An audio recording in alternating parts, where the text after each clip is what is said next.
Reka nk'uhe ikaze hano mu murenge wa Bumbogo. Aha turi mu Nkona, aho tugiye kubazanira inzu ya miliyoni 2,300,000. Ibaze nawe Yoshua Diro, miliyoni 2,300,000. Miliyoni 2,300,000, iyo nzu ahantu iherereye, iyo ukoresheje amatike y'igihumbi kuri moto, irakuzana ikaguparika kuri uyu muhanda. Uyu ni umuhanda muri kureba, uyu ni umuhanda uri munsi y'iyi konoshi, iraza ikahaguparika ku 1,000 uvuye mu birembo kuri kaburimbo. Noneho iyo nzu ntabwo dore ngiyi, iyi muri kureba, iyi ngiyi iri gusigara, iriya muri kureba nyine iri imbere yacu, ntabwo turi buyivugeho byinshi. Ushaka byinshi kuri yo uraza kuza tuhakugeze uyishyure. Ni inzu iri gushaka miliyoni 2,300,000, barayakira.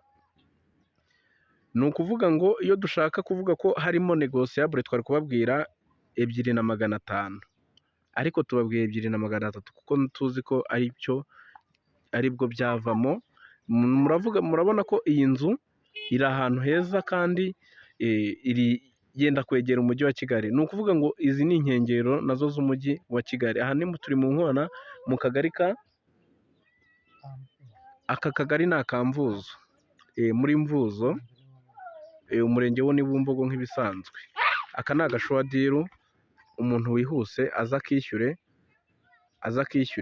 Nta pariseri nini gafite, gusa ni inzu. Wumve ngo inzu ihagaze iba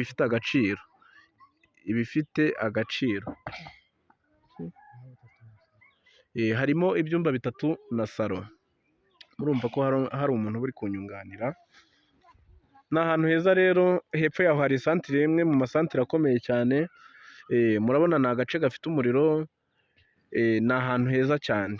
Aka ni agashuwa diru, ugira gahunda aze, afite amafaranga makeya aze tukamuhe. Ni mu mujyi wa Kigali. Murakoze kandi turabashimiye, mugire ibihe byiza.